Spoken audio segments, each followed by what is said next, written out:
Yeah. Yeah. No, Okay, friends. Thank you so much for being here this morning. Welcome, welcome, welcome. Thank you for choosing to attend. Is that too boomy for you, or is that okay? Yes, it's a bit much. Okay. Then do you know how to fix that? I can. If I do that, it picks nothing up. Isn't this weird? This microphone goes here, or yeah, that's it. It's the wheel. Yep, go in front of you. See that orange screen? There you go. Down to the right there. Left, not the right one. And thank you very much. That's so much better. Thank you for being here. Thank you for choosing to attend. I asked last Sunday, I said, please, anyone and everyone, with the knowledge that I would get maybe a tithe. So thank you very much for being a tithe. I am so grateful for this. This is, in my opinion, this is a critical thing that we are here for. So let me first just say what we are here for, to discuss what we are and what we aren't discussing today. Let me make that clear right out of the gate. You heard the title, which was Keeping Kids Safe at Advent. That's a very broad topic. It could mean a lot of different things. I want to first say what we're not going to talk about. We're not talking about OSHA-type safety. In a building like this, you're going to find some of that, exposed wiring and things like that. We care about that. Talk to us about that. That's not this morning's focus. We're not talking about food allergies that can make kids in danger. We're not talking about the need for first aid or CPR or the fact that you should know where first aid type stuff is in this building. That's also plugged for another time. Active shooter scenario. This is a thing we're not talking about this morning, but is also relevant to keeping kids safe. If you have concerns, questions, thoughts about any of that stuff, report, talk to anyone on staff, particularly Robin as director of staff, or anyone on vestry, particularly Brian Wirtz, who's serving as functionally as our warden right now, or of course always to me as the rector. What we are here to talk about, so not any of that stuff, what we are here to talk about is specifically abuse this morning, by which I will just give a very simplistic definition of person-on-person harmful misconduct. That's what we're here to talk about. And it's not a cheery subject, so thank you so much for choosing it. Even that, when I say we're here to talk about abuse, that's very broad, so I'm going to narrow that. We're not talking about the whole wide world of it. We're talking about abuse that is at Advent, by Advent, or to Advent. Sometimes combination thereof. Abuse that is at Advent within our domain of oversight or responsibility. So things that happened that was, a church event, that kind of a thing. At Advent, by Advent. It can be misbehavior by an Advent staff, clergy, volunteer, leaders, that sort of a thing. It can be abuse that was to Advent. So this would be behavior that victimizes a person or persons in the parish. That's what we're here to talk about. And one more narrowing, with a specific focus this morning on children. Victims who are, think of children this way, victims who are developmentally incapable of protecting themselves, which is why we are going the extra mile here, putting in the extra measure to try to care in that regard. There may be some things that we say along the way that are outside that range of focus, but that really is our focus this morning. Abuse, specifically, person-on-person harmful misconduct, and abuse that is at Advent or by Advent or to Advent, and with a particular focus on children. So, with that in mind, I'm going to do what has become customary nowadays, which is to offer a trigger warning.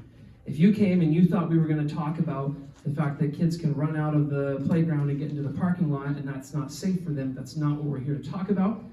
You might be surprised, maybe you missed it and you thought, oh, I didn't know we were talking about abuse and children as victims. So I'm offering a trigger warning. If for you go, I need to step out, this is not for me, it's too much for me, you can do that by all means. And I'm going to give you a great little window to do that if you need to discreetly, because I'm going to ask us all to close our eyes and pray. So if you want to step out, you can if you need to, but let's pray. Almighty God and Father, I thank you that you fashion yourself as Father, that you are the true entity of fatherhood, an example for us to follow as parents and as caretakers for those who are vulnerable. Lord, we pray that our time together this morning would be clarifying and that it would have a training and equipping effect on us, that we as a whole parish would be mindful both of the responsibility and the sweet opportunity that we have to care for and safeguard the spiritual development of the people here, and particularly those who are most vulnerable. Give us grace to do that well. In the name of Christ we pray. Amen. So, our purpose here is twofold as we discuss this topic. The purpose here is that you would hear about parish culture and parish policies. Those are the two things that we're going to be focused on here as we talk about this topic. Parish culture and parish policies. Parish culture, what kind of parish culture leaves children vulnerable? We want to be attentive to that. There are some things you can do in a parish culture that expressly leave kids vulnerable. Countering that, what kind of parish culture is inhospitable to abuse? Like a soil that kills a certain type of seed so it cannot even germinate. We want to have a parish culture here that is simply inhospitable, incompatible with abuse. So we're going to talk about parish culture. And parish policies is the second purpose this morning. What policies do the leaders participate in as part of that culture that is inhospitable to abuse? And how can you support and participate, how can you support those policies through your own awareness? Thank you for coming and getting aware. And through your own participation in those policies. We believe, as a staff, we believe that your education and participation, here, if you only hear one sentence, we believe that your education and participation in this is the critical difference in preventing abuse at Advent. We as a staff, we want to be trained, we want to be doing the right thing, following our policies. We believe that a whole parish participation in that is how you create a culture that prevents abuse at Advent. So, two main purposes. Ben is going to go ahead and come on up here. Ben is going to talk about parish culture. Robin originally was going to be speaking about parish policies. I'm going to stand in for her this morning, and you'll see that we have a little bit of overlap between the two of us. But Ben, please talk to us. Absolutely. Okay, so the way I'm imagining this conversation is it's like we're doing a community garden. This is my mental picture. And if our only goal was to prevent weeds, the best way to do that in our community garden is to pour concrete over it all and to cover it up. That would make for a very bad community garden, because actually to do a garden is to do two things. It's to prevent bad growth from happening, pulling the weeds, and it's to allow and cultivate good growth to happen. And so keeping kids safe at Advent is how can we continue to do the work that Jesus has called to in a way that's going to be helpful and life-giving and not bring harm to the kids in our care. And so at some point, that means we might spray Roundup, or it might mean we pull weeds. In other ways, it might mean that we plant plants that are healthy. And what I wanted to do is I wanted to just give 5 kind of areas or ingredients that would contribute to weed growth and hopefully suggest some ways that we could plant good flowers or good produce. I don't know what kind of community garden we're doing. I'm going to say flowers and produce in our church. And so one of the ingredients that make up for a vulnerable or a risky environment for kids are environments in which they have low views of children. We don't love kids well if we see them as a nuisance, if we see them as an obstacle to church life, if we see them as one day they'll be valuable members of the church, or as an afterthought. Because if you've raised kids, you know, in order to raise kids well, you can't just do no harm, but you have to actively do good. There's a significant cost that comes with that. There's a consistent, constant priority that's to be given to that. And so if we're just seeing kids as, well, they would interfere with the church service if they're in the church service, so let's move them somewhere else, we are not going to be an environment that cares well for kids. So who are kids? Some of these are very obvious, but I wanted to run through real quick. Who are kids? Are they a nuisance? Are they an afterthought? Are they an obstacle? No. Children are people, which sounds obvious. And yet, when we think of kids, Father Aaron pointed out, we often think of them in a different category than we think of ourselves. And so we go to the Bible verses that are about children in specific. But when Jesus says, just as I have loved you, so are you to love one another, our minds shouldn't just think of how we interact with peers. It should also make us think of how we interact with children. When he says, do unto others as you would have them do unto you, we shouldn't just be thinking of peers, we should be thinking of doing unto children as we would want done unto us when we were children. So children are people, they're made in the image of God.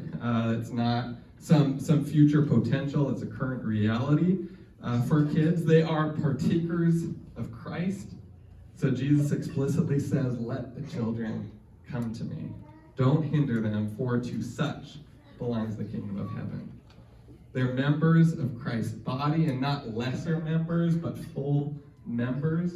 In fact, when Paul writes about the body of Christ, he says the parts of the body that may seem weaker are indispensable to the body. So children belong in the church. They're valuable members of the church.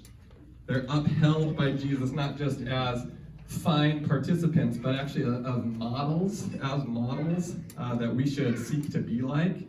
In Matthew 18:3, he says, truly I say to you, unless you turn and become like children, you'll never enter the kingdom of heaven. But whoever humbles himself like this child is the greatest in the kingdom of heaven.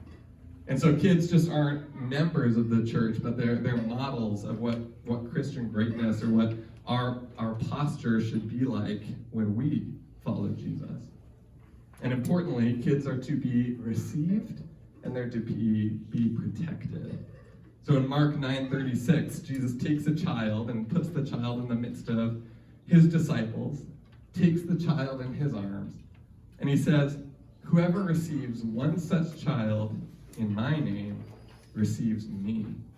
And whoever receives me receives not me, but him who sent me. So if by receiving children in Jesus' name, we actually receive God himself, we could say if we shun, if we disregard children, we're not simply disregarding them, we're disregarding their creator as well. In Matthew 18:6, Jesus gives us a stern warning. Whoever causes one of these little ones to stumble, it would be better for him to have a great millstone fastened around his neck and to be drowned in the depth of the sea.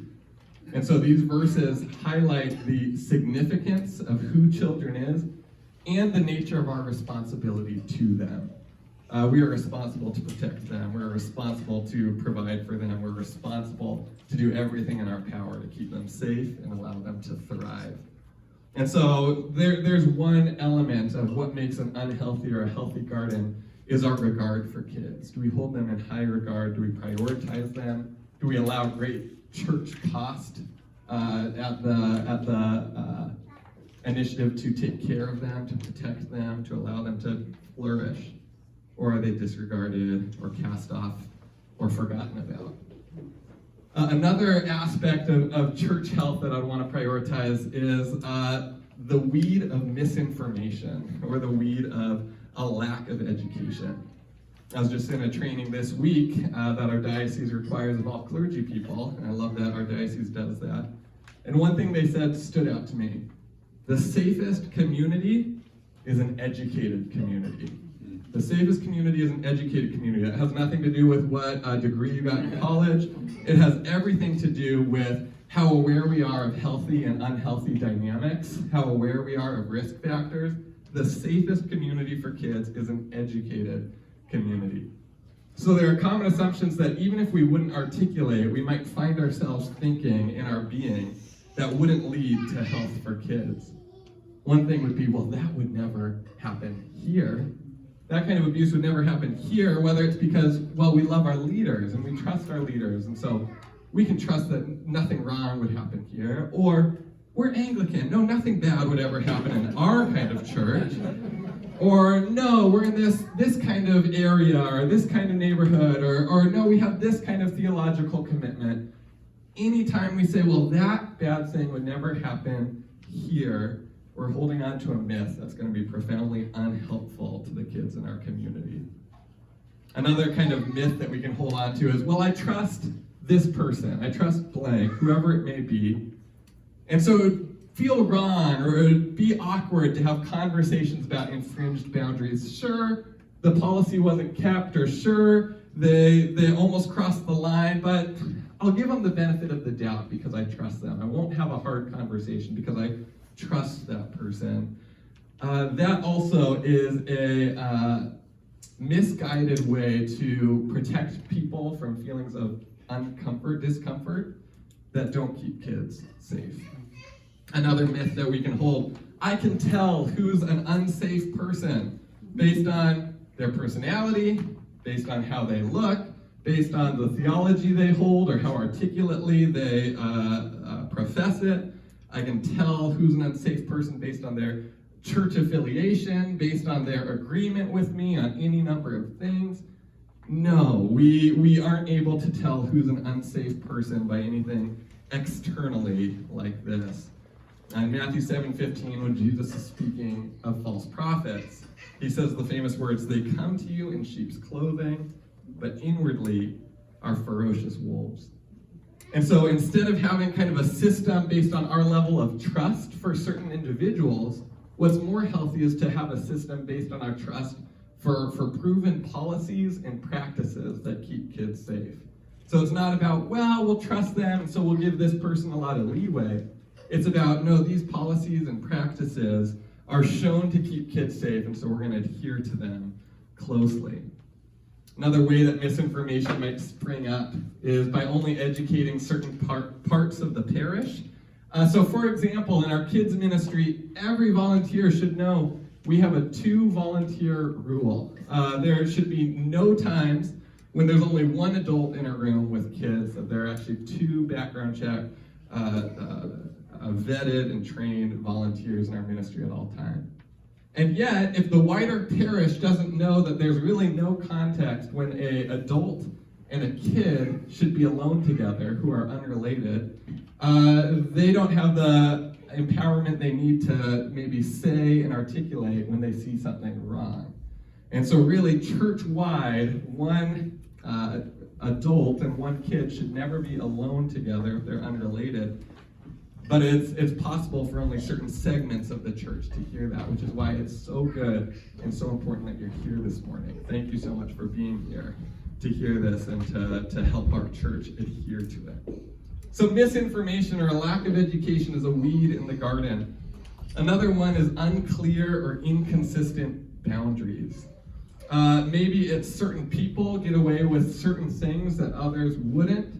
Maybe our adherence to policy vacillates based on our own personal stress, our need for volunteers, whatever it may be. Unclear and inconsistent boundaries allow for unhealth, allows for practices that harm kids to come into being.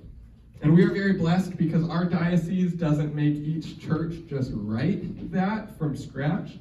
Our diocese actually gives a list of what's considered appropriate behavior and inappropriate behavior with kids. And I thought it would be well worth our time to read our diocesan policies on appropriate and inappropriate physical touch, but also communication with kids. So you can see in your handout in the inappropriate section, it says any physical contact, all of it is for the well-being and safety of the child. It's not based on the needs of the clergy, the staff member, or the volunteer. So any touch we engage in is to serve kids, not serve ourselves. And so because of that, in classrooms, we prohibit physical discipline in any form for the behavioral management of children. So there is no spanking, no slapping, no pinching, no hitting, no other physical force to restrain or correct children. And the diocese also prohibits inappropriate physical affection. And I thought it would be worth it for us as a church to know the line for interaction between kids and adults. This doesn't just apply to our volunteers serving in our classroom. This applies to all adults with their unrelated kids, or with any unrelated kids. Inappropriate physical affection, such as wrestling, tickling, full frontal hugs, kissing on the lips and sitting on laps, slapping the buttocks, or any other playful gesture in private areas of the body, except nursery-age children may sit on laps and be hugged. So what this does is it allows very clear boundaries so that we aren't setting the line that's saying, well, no physical abuse. We just don't allow that. Because there's all sorts of interpretations of, well, is that healthy? Is that helpful for a kid? This allows the lines to be drawn before that, so then we can all be vigilant about the kinds of safe and healthy touch that's happening. So examples of appropriate physical affection for youth and kids includes handshakes, side hugs, high fives, thumbs up, which I will say is not physical, but it is a display, and fist bumps. And all this physical contact and affection are only to be used in situations where others are around, and a child or youth's preference not to be touched must be respected at all times. So even a high five is inappropriate if the child or the student doesn't want to give you a high five. This is driven and directed by the child, not driven and directed by the adult. And also for communication, the diocese describes what's inappropriate and appropriate. All verbal communication with kids and students should be encouraging and constructive. Communication should not include provocative or sexual content. It should not encourage a child to keep secrets, even a fun secret, even I'm going to bring cookies to the classroom next week. There are no secrets.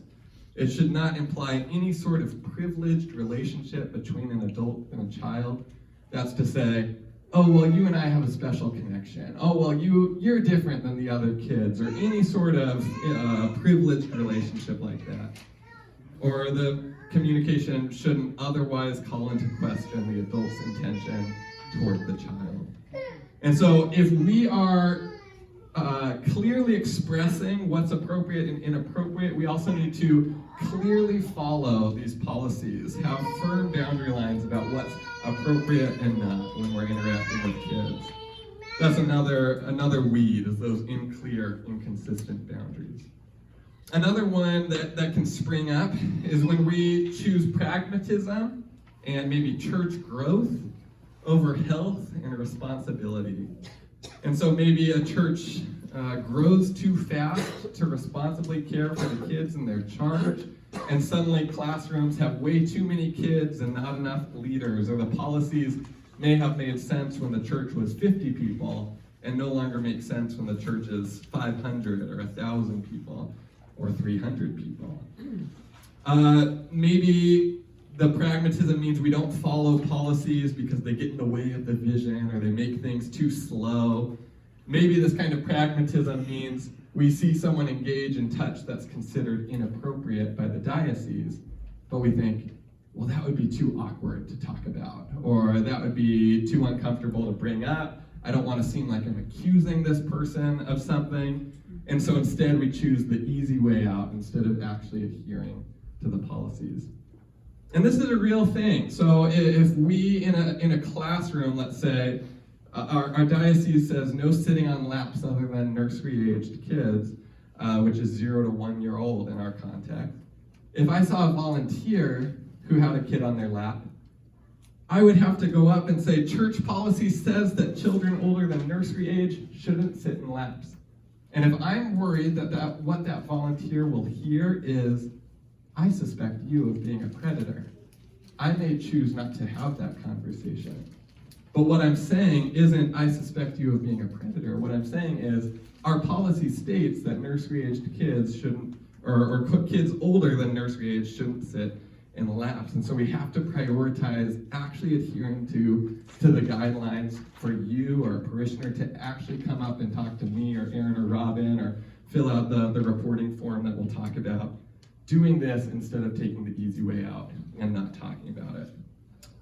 And then I was just going to say the fifth kind of weed in our garden that I want to make sure we don't allow to grow would be to have a stunted view of responsibility. And I say that to say our responsibility to vulnerable people like kids goes much further than simply not harming them ourselves. If we simply don't harm them ourselves, we aren't fulfilling the biblical call to care and love for our neighbors. That's a great starting point. That is not a great end point. Just because we aren't predators or aren't harming our kids ourselves doesn't mean that we've fulfilled our responsibility to the kids in our care.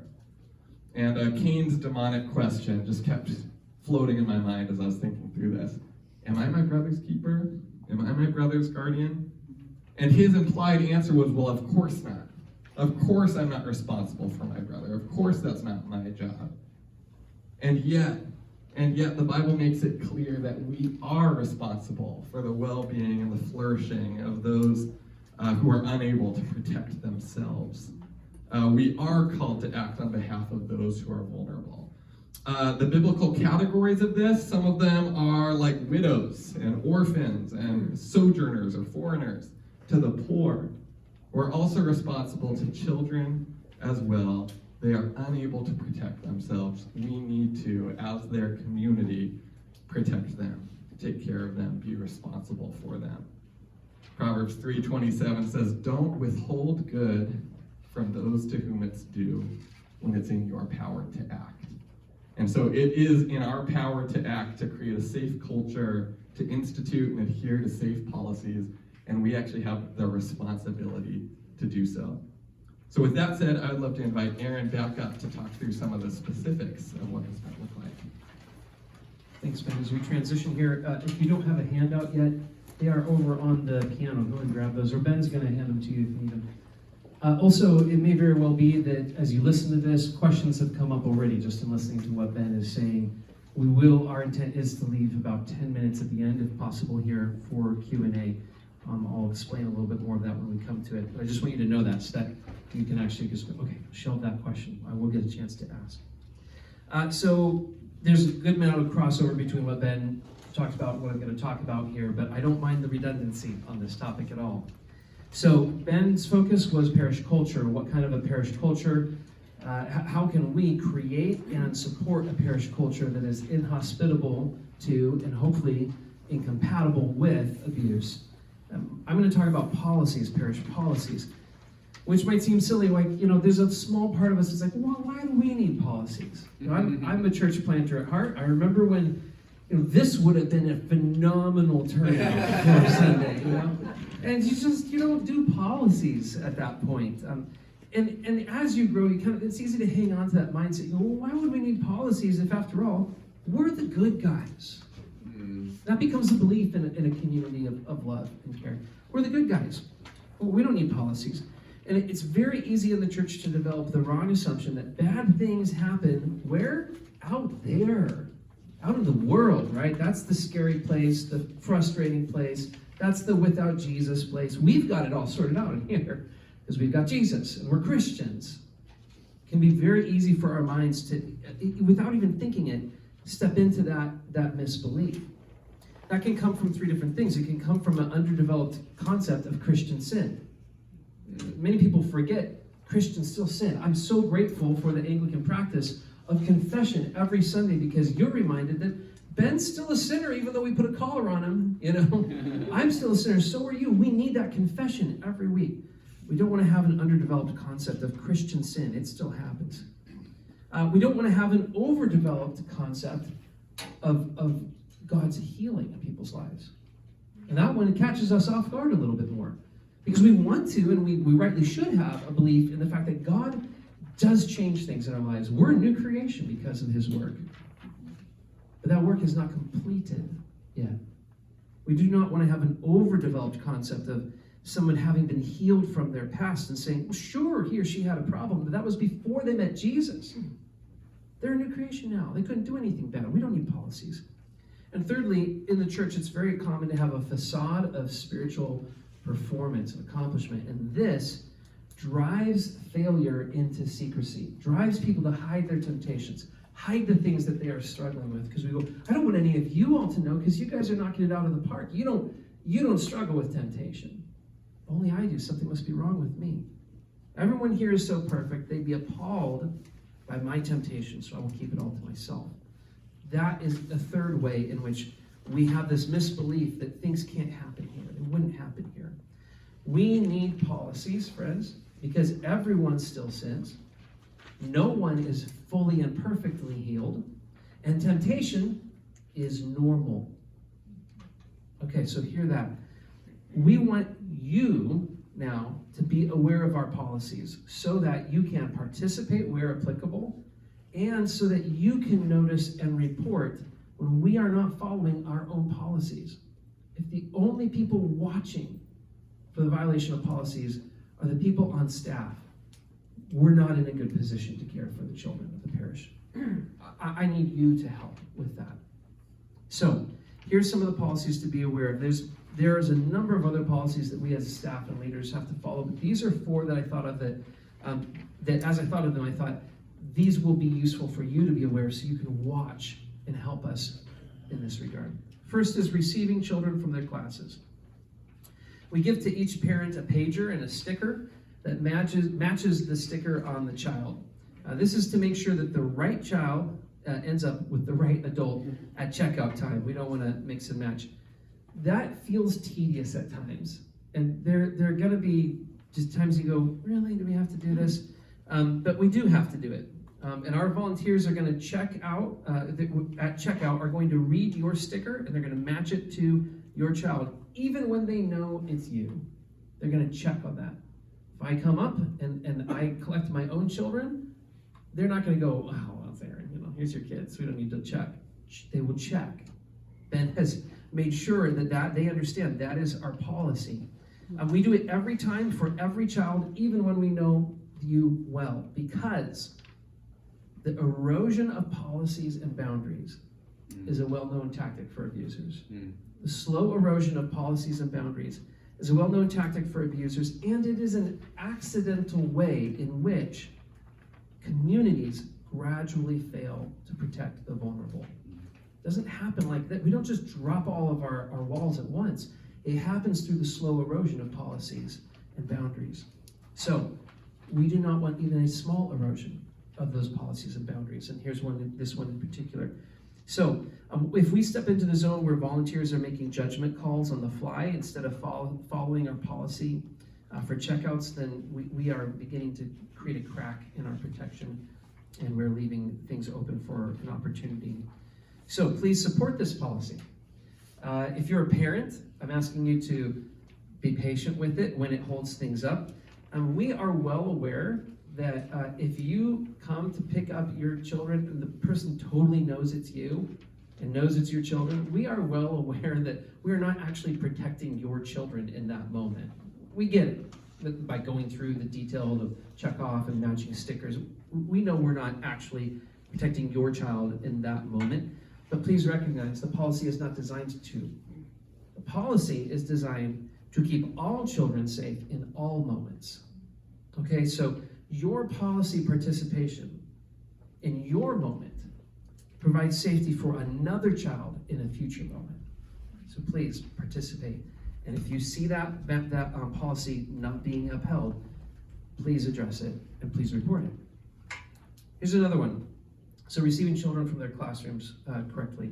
A second one is bathrooms. You heard Ben talk about this. I'm going to say it again just because I think this is a thing to have redundancy on. By the way, why do you think we give the pagers out to parents? It's not just so that, when your kid's crying, we can page you and you can hustle out. Those pagers are loud. I'm aware, by the way, when I'm preaching. Last Sunday, there were like 4 or 5 of them going off at the same time. I thought, good grief, what's going on? We're having fun here. We give those pagers out for all kinds of, there are a list of different reasons. So please take a pager, even if your child is older. But one of the reasons that we give those out is our bathroom policy. We don't change diapers, and we don't help children in the bathroom, inside the bathroom. Ben, make sure I'm doing this nuance correctly. Our volunteer leaders will help a child to the bathroom. They will look in the bathroom to make sure it's empty and therefore available for the child, and they will send the child in. But they will never go into the bathroom with the child. I'm getting a nod, so I'm saying that correctly. Great. We will always page a parent for that if a child needs help. So that's important for you to understand. You should never see at this church a leader take a child that is not their own into a bathroom, never go into the bathroom with them. If you do see that, report it. Not even saying, I deleted from my notes the word please in front of that. If you see it, report it. Secondly, you should never see a parishioner. Right? Parishioners are not up, they're not, this is not, this staff rule, this leadership rule doesn't, we can't, we're not training all of the parish in this rule, okay? So somebody might do this and not know that they're breaking our rule. But if you ever see a parishioner take a child that is not their own or not in their own family into a bathroom, goes into the bathroom with them, if you see that, report it. Yeah, okay, we understand there may be situations where that's appropriate. Still, I'm telling you, report it. So, receiving children from their classes correctly. Bathroom policy, here's a third one, which is the 2-adult rule. You've probably heard of this, you're familiar with how this works in most churches. But in our diocese, the Diocese of the Rocky Mountains, they've created what they call the child safe policy. And so we're under that policy through our affiliation with them. And it dictates a 2-adult rule. This is not just an Advent rule, this is diocesan-wide. And again, I'm going to look to Ben to nod for me here, but this is that by the way, when we talk about children, we're talking minors here, okay? So I just want to make clear, this includes students as well, or student ministries as well. But that there should never be an adult alone, like for example, a staff or volunteer leader alone with a child. And there's always the 2-adult rule. There should always be 2 adults, and those adults, Ben, here's the part that I want to make sure I get right. One of them, I believe, needs to be fully trained. Both of them, thank you. Okay, both of them need to be. Go ahead and say it. Can I clarify? Do it, please. Yes, it's important. So there's the 2 volunteer rule and the 2 adult rule. Okay, thank you. The 2 volunteer rule is in our classrooms at all time when we're doing a children's ministry event. There need to be 2 volunteers, and a volunteer is someone who's gone through our 7-step onboarding process. That's what makes up a volunteer. That's specific to children's ministry. Parish-wide, we have a 2-adult rule, which means that an adult shouldn't be alone with a kid, even if it's not in our children's ministry classroom. An adult and an unrelated kid shouldn't be in an isolated place alone together. Really appreciate that clarification, especially in a building like this where there are a lot of hallways, a lot of rooms, a lot of little places to disappear to. So thank you, Ben. Appreciate that. The 2-adult rule there. That applies, my 4th thing here, 4th policy to be aware of, that applies toward parish gatherings in the home as well. So that gets difficult. This is where policies are challenging. They're costly at times. But we have elected to participate in the pilot run of our diocesan Safe Church program. They have something that already exists, and then they've got a pilot program for kind of their next layer, and we've said we were electing to submit ourselves to that next layer of safety. That policy extends to these sort of rules to church events in people's homes. Now, church events, so this is going to be an Advent thing. So if you guys are getting together on your own in your own homes, you are just doing that socially as people, okay? But when Advent says we're going to have something like connect groups or open tables in a person's home, then this policy is going to extend into that space. And in fact, we recognize that even though it's more difficult in a home setting to kind of keep things defined and controlled, it actually is more important. Abuse and misconduct is actually a higher risk in a home setting than it is in a church setting, I believe. So this program sets guidelines for how to keep kids safe at things like that. And it's why we now require that in those contexts, children be in line of sight from their parents at all times. Parents have line of sight with their children at all times, or that they be under the care of their parents directly, or that 2 designated, background-checked, ministry-safe trained adults be overseeing their care. So if you see us fail to meet that standard, talk to us, report that to us. We need to hear. All right, I've said if, then report 4 times now. So I want to talk about reporting here lastly. Reporting. Ever since 9/11, TSA has been saying, if you see something, say something. That has worked its way into the core of our brains. And it's a good phrase. If you see something, say something. That is what I'm going to just impress upon you here when we talk about reporting. And if you're not sure what you saw, say something. Isn't it gossip though? If like, I don't know, so-and-so did something, but I don't want to talk to somebody. I wouldn't want to gossip about that person. It is not gossip, no. It is not gossip when you are motivated by love or concern or protection. Okay, but will the person I report on be automatically presumed guilty? Are they going to lose everything just because I reported? There's an anxiety there that builds up for us. The answer is no. Our response will fit the report, okay? And we recognize that some reports aren't even actionable beyond logging.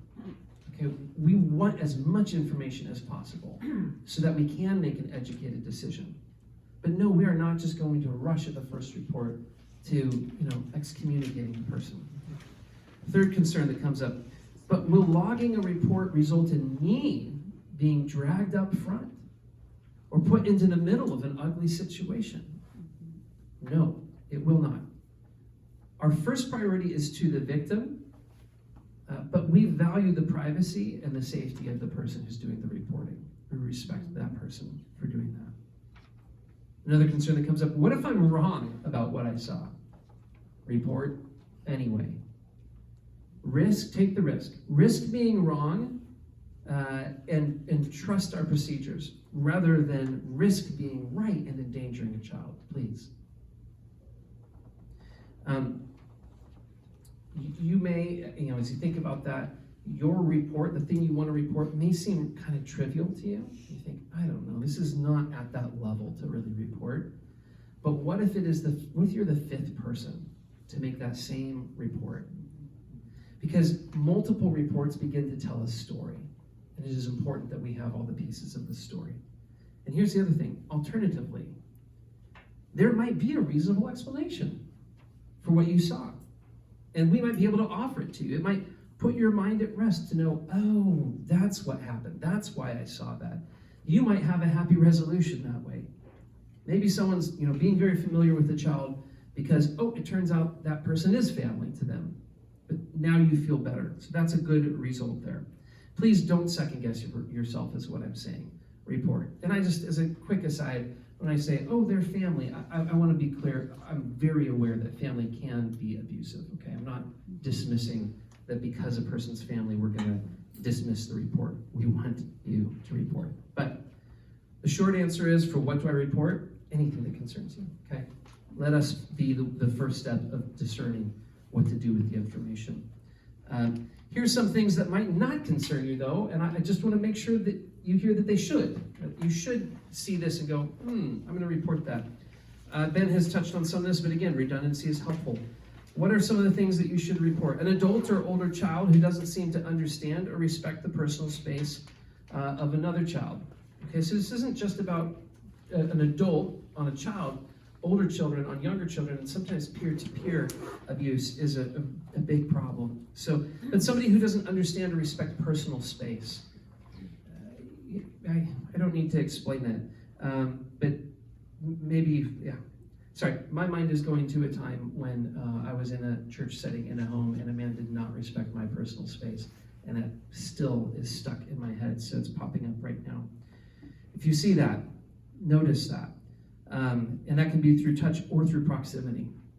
Another one, somebody who uses teasing language to push a child into an activity that they don't want to do. This is called overriding their limits. Like, come on, don't be so shy. Don't be so nervous. What are you worried about? Whatever it might be, or any sort of teasing language that pushes a child to do an activity that they don't want. Someone who insists on hugging or holding hands with a child. You heard Ben mention that there are certain activities that are off limits. I'm glad the old thumbs up is okay, physical contact. I've been doing it wrong, apparently. I didn't know it was meant to be physical contact. That even if you see somebody who's doing physical contact that is okay, but it's still that child does not want it. You heard him say, that's not okay. So if you see that, report that. An adult who consistently treats a child as special. You heard Ben talk about that, telling them that they have a special connection, maybe providing the child with gifts, gaining time alone with the child outside the church where the church can't see, for example. Maybe saying, free babysitting, I'd love to do that anytime. Taking them on special outings. If you see that, report that. Or maybe it's an adult who is overly interested in a child's body, makes comments about the child's body, please report. How do I report? See that last bit on there. You can use the tool on our website under parish care. So if you go to our website, you'll see a page called Reporting Concerns. There's a lot of information there to help guide you through the process. When you make a report, it goes to the rector, that's me. It goes to the director of staff, that's Robin Lemke, and it goes to a selected vestry member. So a designated vestry, pre-designated vestry member. Those three people, we make up this, what we call the Safe Church Team. I believe that's a diocesan title. So we keep the report. What do we do with it? We keep it in an electronic file that only those three people have access to. The second thing that you can do with the report is you can email Aaron, that's me, you can email Robin, or you can email the warden, and that person can walk you through how to submit a report. The third thing that you can do is if you say, I don't know that I trust any of those people because of the nature of the situation, you absolutely can email the bishop directly. He will be glad that you did that, okay? Do not feel like you're bothering him. If you have something you need to report and you don't feel safe or right reporting it to us for some reason, email Bishop Ken. The link and I believe Bishop Ken's email address should all be on that webpage as well. The link is on the handout and Ken's address is on the webpage. What happens after you report? Now this is explained on the reporting portal on our webpage for it, but just some details to note here. If a crime has been committed, the first call is to the police. We're not so foolish as to think, we've got this. We don't need the police. If it's a crime, that goes to the police. That's how it works. And if we have a reason to believe a child or a vulnerable adult is in danger, then we will also call Department of Social and Health Services, DSHS, as well. In circumstances, this is important to hear too, we've given ourselves this directive internally. In circumstances requiring a call to both the police and DSHS, we will also call a third party to help us, like Grace or Ministry Safe, to walk us through the next steps, because sometimes churches go, good, we reported, and then they don't actually, we haven't done, we're not well practiced in what to do with this. Thank God we have not had a bunch of abuse-related crises in our church, not in any, which means we don't really know what we're doing. We absolutely have to get outside help to walk through this in a functional way if it happens. So in the event of a report to both the police and DSHS, we're requiring ourselves to reach out to a third party. We might do that in other instances as well. I'm also going to say, if there is a reasonable cause to believe, this is another thing that can happen from a report. If there is a reasonable cause to believe a clergy person, staff member, or volunteer leader could be guilty of abusive misconduct, then they'll be immediately removed from their position during investigation, and we will contact the bishop. Another thing that can happen from a report, after you make, that will happen if you make a report, a pastor will contact you to discuss the concern and provide any pastoral care you want. We love you, and we want to walk with you through whatever comes up for you in that. I don't know, that's one of those things that seems like, well, of course we would do that. I hear a lot of stories of people reporting, and it's just a void. They don't hear anything back, or they do, but there's no care involved in it. We will act differently than that. And just so you know, we may provide help and resources for the offender as well. We do care about people who screw up. We care about people who hurt people. But we will never do that at the expense of the victim or the safety of the community. I'm just going to say that again, because I think it's important to hear the rector say that. We may provide help and resources for the offender as well, but never at the expense of the victim or the safety of the community. All right. The last thing here is training. Advent has invested in Ministry Safe, the Ministry Safe abuse prevention training. We require, you heard Ben say, we require all of our children's volunteers to go through this training. The clergy are required. We are highly encouraging you, oh blessed people who showed up early this morning to demonstrate your care and concern for this topic. We highly encourage you to go through this training as well. Maybe you're saying, I've had similar training before for work or something like that. We still recommend you take this. This is some of the best training available, and it provides for all of us a common understanding and common vocabulary. It's valuable. If you are at all willing to take that, please reach out to Robin or Ben, and they will get you access to that training. It's free, right, Ben? We're providing it for free. It's free for them, and Free we for are them. more than willing to pay for it. Like Ben said, we're happy to have expense. This should cost the church something. We're eager for that. So please, that would be a great purchase for us. Remember, in closing, we believe that your education and participation in this, yours, is the critical difference in preventing abuse at Advent. The leadership, we're going to do our part. We believe that you joining us in this effort is what actually goes a long way to keeping children safe here. Which is why our twofold purpose this morning has been that you would hear about parish culture.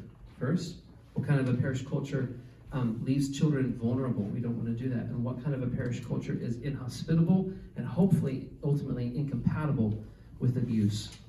And to make sure you hear about parish policies. What policies do the leaders participate in as part of that culture that is inhospitable to abuse? And how can you support these policies through your own awareness and participation? Friends, thank you so much for caring and listening. With our remaining few minutes, here's what I want to do. Ben, come on up here. It might be either of us. We are looking for any questions of, this is a very precise prompt. We're looking for any questions of clarification about our parish culture or parish policies. Please, as I open the floor, do not share a story about abuse or misconduct. Okay, that's fine. We want to hear from you later. Please do not talk about a policy that worked well elsewhere. We want to hear about that, but later. Please do not describe the failure of a culture or policy in another community. If that's useful, we want to hear about that, but later. Please don't express concerns about the current generation and what they're up against out in the world. We get it. We do want to talk with you about that. We want to hear any of that. All of that, personally and afterward, our staff is anticipating that this will open up some memories and that it will recall some wisdom that you've gained from your experience. We want that from you afterward.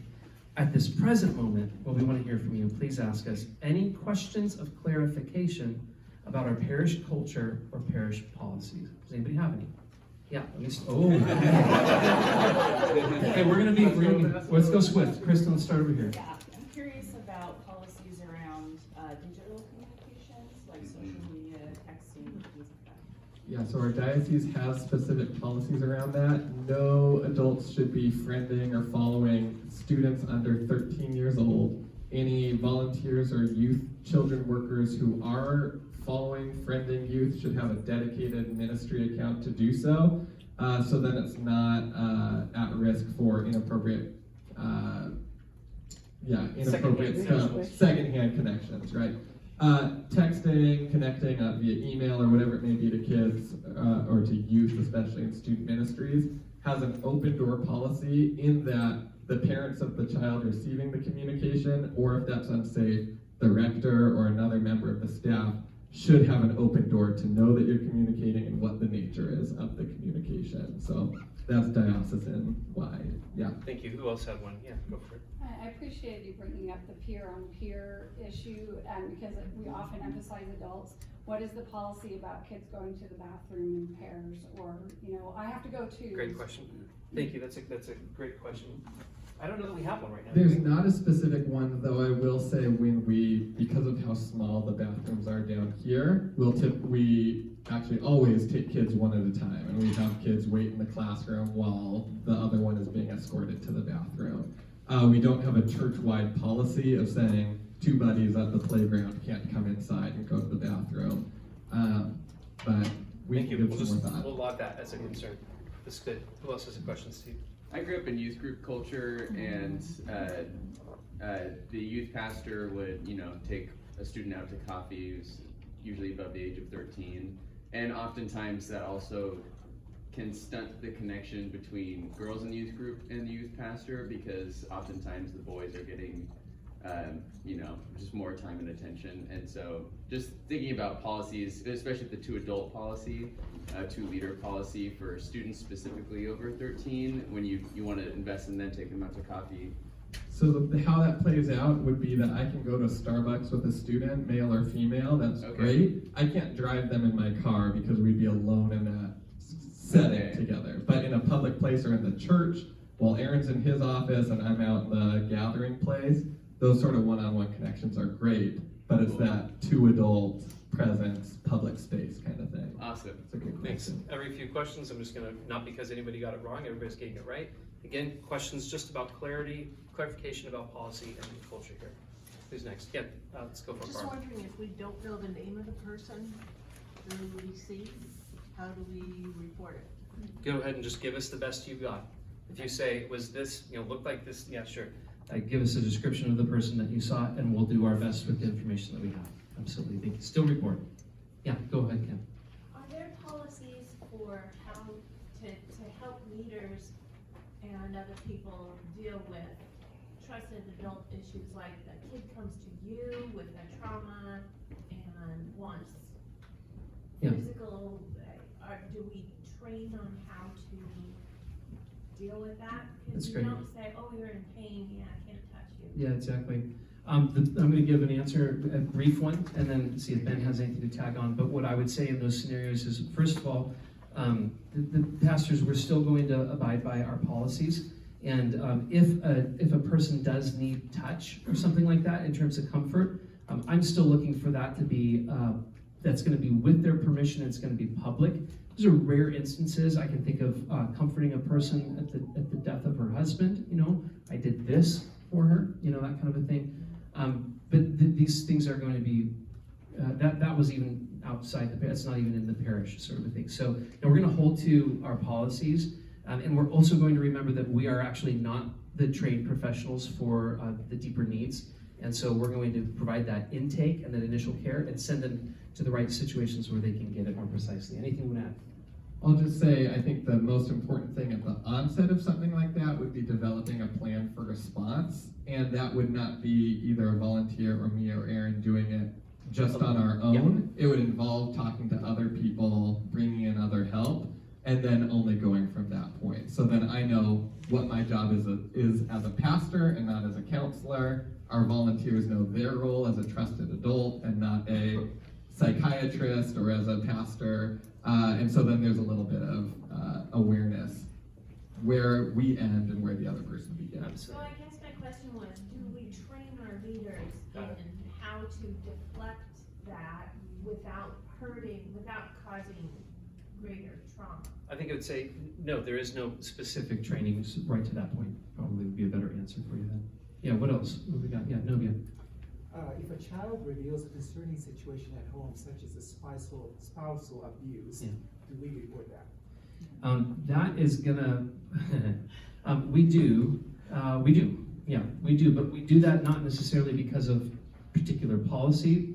Back me up on this, but we do because if we learn of something just as citizens, we need to report. For example, if a child is being mistreated at home, and we learn about that, and it's happening at home out there, we're gonna report that because we learned that a child is being abused, not because of any particular policy. Is that a fair answer? We're trying to keep it brief. Washington State clergy people aren't mandatory reporters, but we want to act as though we are. So it means we aren't legally liable for it, but we still want to do what's best for the victim. If it's an adult victim who's not a vulnerable adult, they have a lot of autonomy in reporting themselves, but we could have more conversation. Doesn't mean we wouldn't help, but yeah, that's a good distinction. Go for it, Gail. Bathroom question. I've been in the bathroom, you come out of the stall, and there's been like a little elementary school kid in there or whatever. What do I do? That's- Just go out right away? That's good. You're okay. For that, if that begs a great question, Gail. Yeah, because we know that feeling where you kind of go, I didn't set this up, but I'm coming out the door, and you feel like that. And then if an adult walks in, you're thinking, oh my gosh, I'm gonna be reported. No, you're okay. Yeah, thank you. I'm happy it produces a degree of anxiety. That means you understand we have policies and we mean them. No, what we're looking for is in children's ministry when a leader takes a child to the bathroom, they're not allowed to go in there. So if I see accompanying the child into the bathroom, that's different than a child goes into the bathroom by themselves because they're playing on the playground. You happen to be in there. That's different. Thank you for that distinction. Mark, you have another question. Any policy regarding sexual offender registry, people who are registered on the sexual. My understanding is that a person who is, and I've wondered about this too. So first of all, I'm going to say I'm not 100% sure. That's my first answer. Second answer is if I become aware of somebody who is a registered sex offender, we've all as a staff already had conversations about the fact that There are other ways to minister to that person as the church that do not involve them being participatory to gatherings with children. Okay, and that will be our choice. We will choose that. We will talk to that person and say no to that. But in terms of just a general coming to the church service, that would be. No, that's an all parish gathering. So if I have somebody who has been dangerous to children in the past at a degree that it is registered and it is a legal issue, then no, I'm going to say to that person, I would love to be your pastor on the side personally. Come to midweek morning prayer, come to some other things, but I'm not going to have you here in the midst of while children are here. It doesn't mean that they're not a great person or God hasn't healed them and all that, right? We know all that stuff, but no, we're gonna err on protecting the vulnerable. Yeah, Daniel. So just a quick 2-adult rule scenario. Yeah. Let's say Valerie and I feel called to work with youth in the church. Okay, so since we're married, should we have a 3rd adult? Yes, that's actually, yeah, we laugh, but that's true. In the policies, it is 2 unrelated cleared people. You guys could serve together so long as, let's say, I was there or someone else. But it's not that the only 2 are unrelated, because then there are conflicts in reporting. This is important, so I'm going to keep the Q&A going. I didn't anticipate you guys having such tremendously good questions. We're going to keep going. If you did. I believe in you guys. I just forgot how sharp you all are. So we're going to keep going for another 10 minutes. That'll put us at 10:45. If you're serving and you need to step out sooner, that's quite all right. Or if you have kids and you need to pick them up. I'm not saying you have to, but if you feel that you should. Okay, great. Haley, and then we'll go over to Marissa. Yeah, Haley. Just pragmatic question. So, like toddler class, we've had a lot of separation anxiety, 2-year-olds recently who will climb into your lap during circle time, or sit in your lap, or they're only comforted by reading a story in your lap. Do we need to call the parents? Do we have to have the parent there? What's the? It's a great question. I would say originally, if you can find another way to comfort that child, to do that. So even my own child, when I'm with my youngest, she'll often climb into my lap. And when I'm in the classroom, I adhere to the volunteer policy, so I don't have her in my lap with me. If you think that the child's participation in class is untenable based on our policies, then yes, we do need to call the parents, unfortunately. Yes. Oh, well, that brings up a second question. So if you're a volunteer and your child comes in, you're trying to keep the policy with your child, we should be doing that as well as volunteers. I think of our reporting tool, and I think for me personally, if there's a first timer who's coming and looking at the class, especially for me, but for everyone, they don't know that my child is my child, and if I'm kissing my child, I'm okay to kiss my child on the cheek at home, but they don't know that, and it might lead to a feeling of an unsafe environment. But that's a violation of prudence, is what It's I a would call it, violation not a of violation prudence. of policy. So Yes. if a parent is having their child on their lap, that's not something you need to report to us. Yeah, go ahead. Okay, that's helpful to know. No, it's important, yeah. You had mentioned things being logged from reporting. What is that? Where does that? It's a secure go? Google Drive. Okay. Yep, thank you, good question. That's important. Is there anything else? Nope, it's just secure Google And Drive. someone's I don't know. reviewing- Robin knows the answer 100%, but I'm fairly certain that's it. And only 3 people have access to that drive. It's me, Robin, and the warden of the vestry. Right now there is no warden, and right now there's a designated person who has access to that. I'm 99% sure it's Janine Sorensen is our appointee on the vestry. Yeah, Alina. But where does it go after that? Does it just say? It does just sit there. And so we will do things, we'll take action in light of that, if there's action needs to be taken. Otherwise, it needs to sit there and not disappear, so that if a year later a similar report happens, we go, wait a minute, this is not the first report for this person.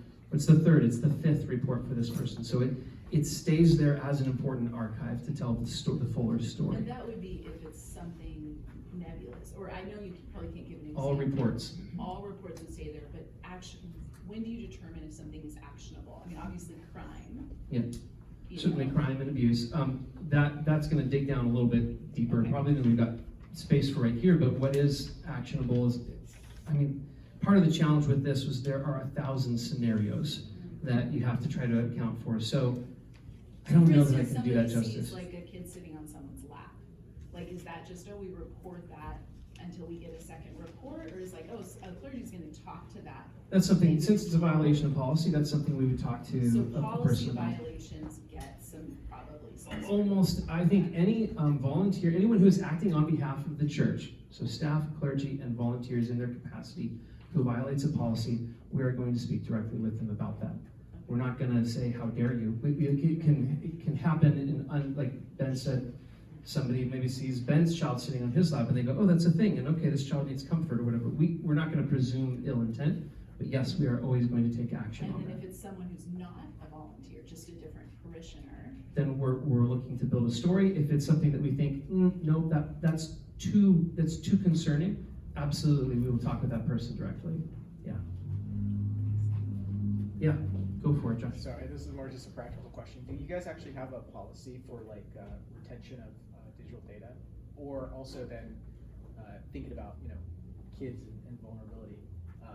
What's the parish's policy around like photography and storing of like photos of kids? Yes. And then displaying that on websites. There's a diocesan policy to that. Okay. Yeah, absolutely. First of all, retention of digital information, no, we do not have a policy regarding that. In other words, like these reports that are logged, they're just held there. Yeah. We don't have a policy surrounding that information.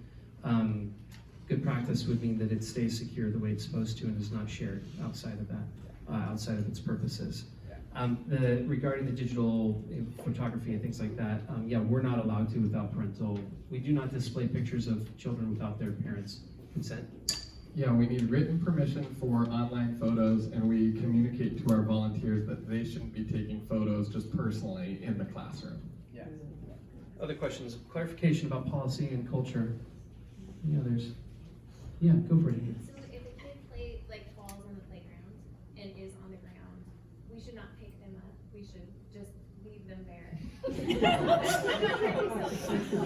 happened, so I just want to make sure I'm not breaking any. No, it's so funny because the kind of the wacky scenarios are the ones that happen, right? And you kind of go, what am I supposed to do here?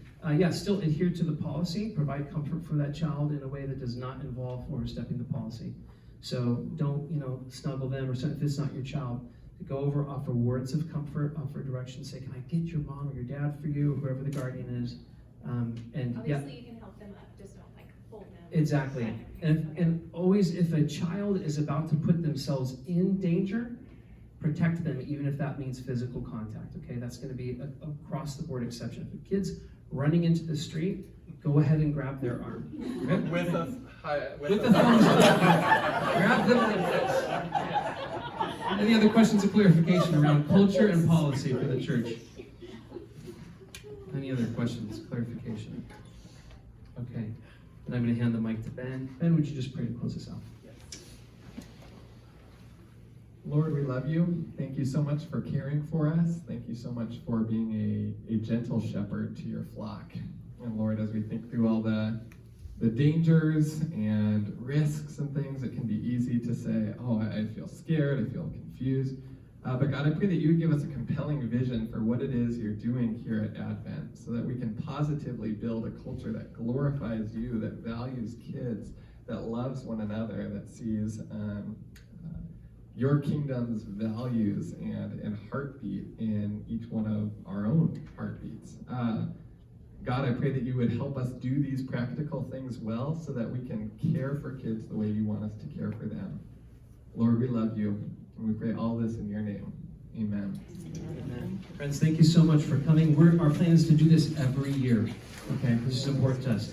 Please consider getting to training. Grab a handout if you don't have one. And if you have kids, would you pick them up, grab the pager, and then you'll need to check them in upstairs. It's awkward, but that's just what we have to do. Thank you.